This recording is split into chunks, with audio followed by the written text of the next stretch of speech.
Hello everyone, Steve here with another unboxing video. So, fair disclosure, at some point during this unboxing, our new cat may make an appearance and we'll just have to deal with that. So, what you see in front of you first on the left is Superstar Baseball. And this is something I won in an auction recently. And you can see actually on the cover of the box, it had a price of 50 cents. Now, once it made it to an auction, it was no longer 50 cents, as you might imagine. So Sports Illustrated made Superstar Baseball. You've seen some of my Sports Illustrated unboxings before. In this case, the charts are made right on the playing surface. Actually, there's two items here, and you have the playing surface, and you put the pitcher and batter cards right on the playing surface, and then if you can see very closely, the specific SI dice rolls go from 10 to 39, and I'll show you the cards in a second. And show you how that works. So here you see the special SI dice, pretty much pristine condition. In fact, I don't know if they've ever come out of this cellophane before. Here you have a batter card, and SI Baseball had splits left and right for batters. And so when you would put this on the playing surface, these playing results would line up with the 10 to 39 that I showed you earlier. And then the same thing with the pitcher cards. I don't know if I can find one right here. The neat thing about these cards is that for Superstar Baseball, it was a kind of an all-star type setup, and there was a write-up on the back of each player card describing, his career highlights, I guess it would be. I do find it interesting that this says he played for the Grays, and of course the Pirates.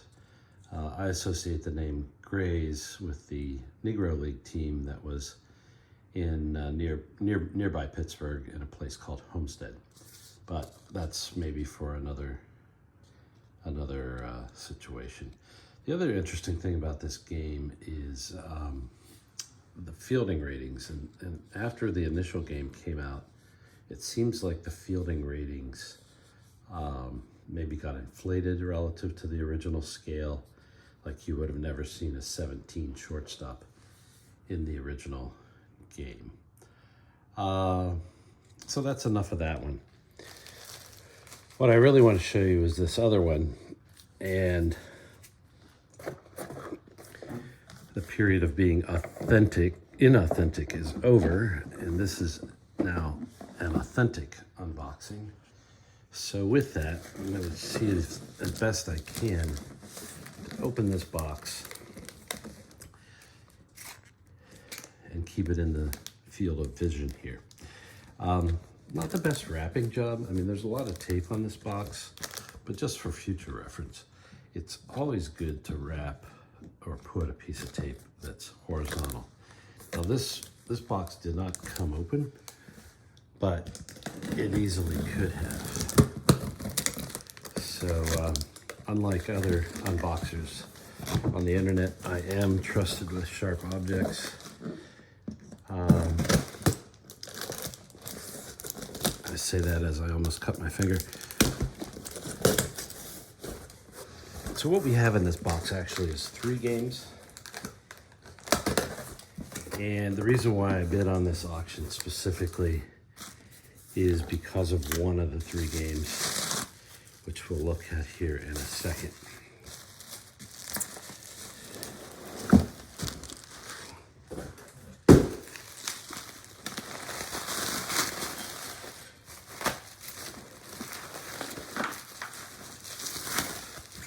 with me.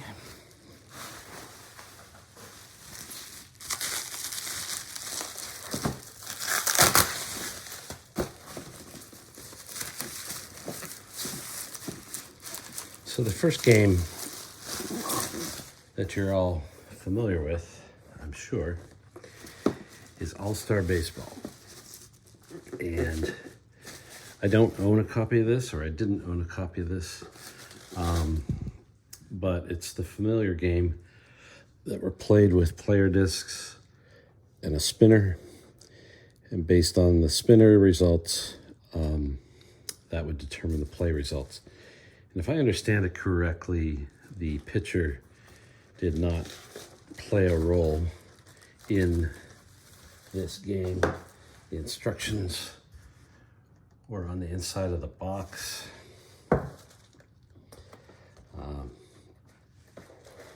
You had a playing field, which is stuck here. If I'm not mistaken, that's Wrigley Field. And you would stick the playing field here and spin the spinner. So, yeah, so that's All-Star Baseball. I now own a copy. I assume the playing cards are in here and other things. Yeah, they are. I may or may not keep this, other than just for collectibles' sake, but that's not really why I did this purchase. So,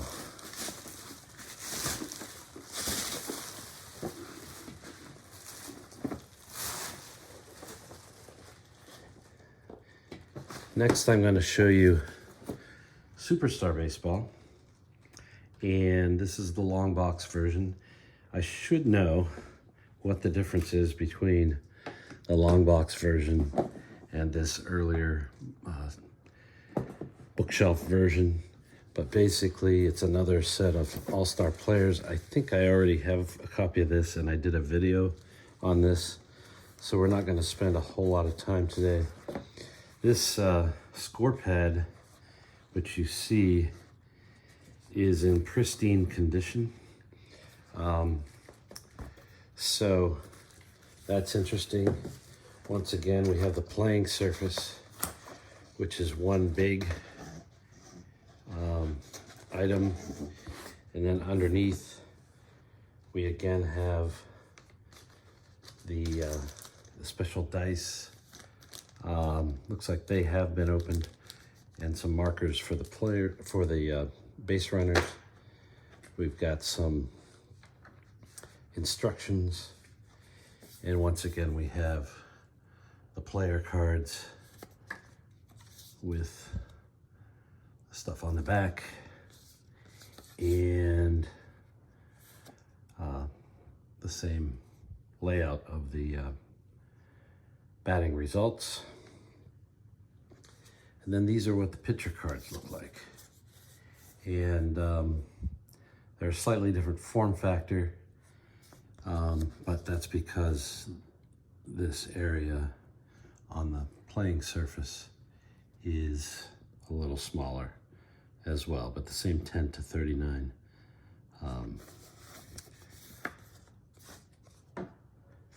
layout.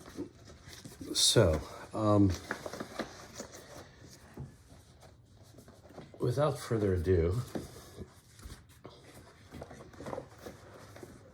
we're gonna look at Sports Illustrated baseball game, and this box seems to be in brand new condition, and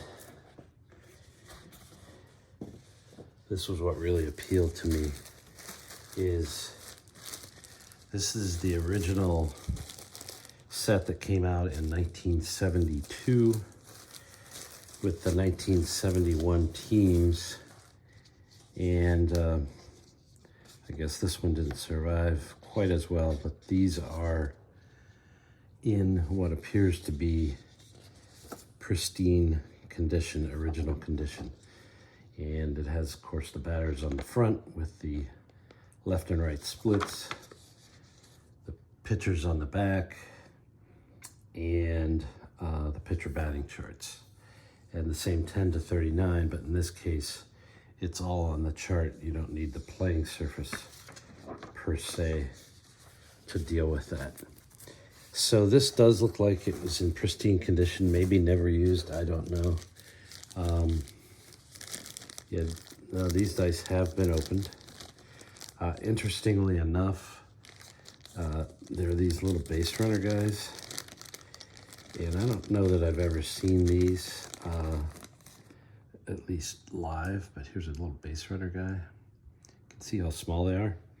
And I don't know if you can see down here. Yeah, you can see. The idea is those base runners go on the playing field. This is a hard plastic playing field. This is plastic as well. And then a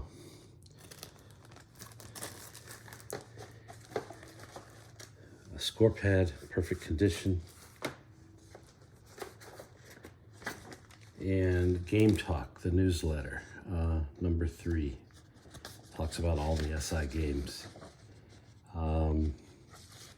They've got some Q&A, which will be interesting to read.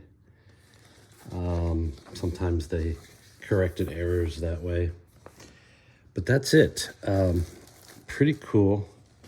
One nice thing about these Sports Illustrated charts is that they would provide a very cleverly written summary of the team's year or season, in this case 1971.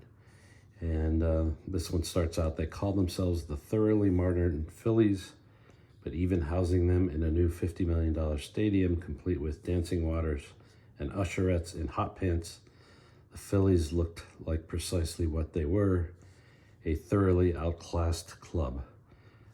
Pretty brutal. And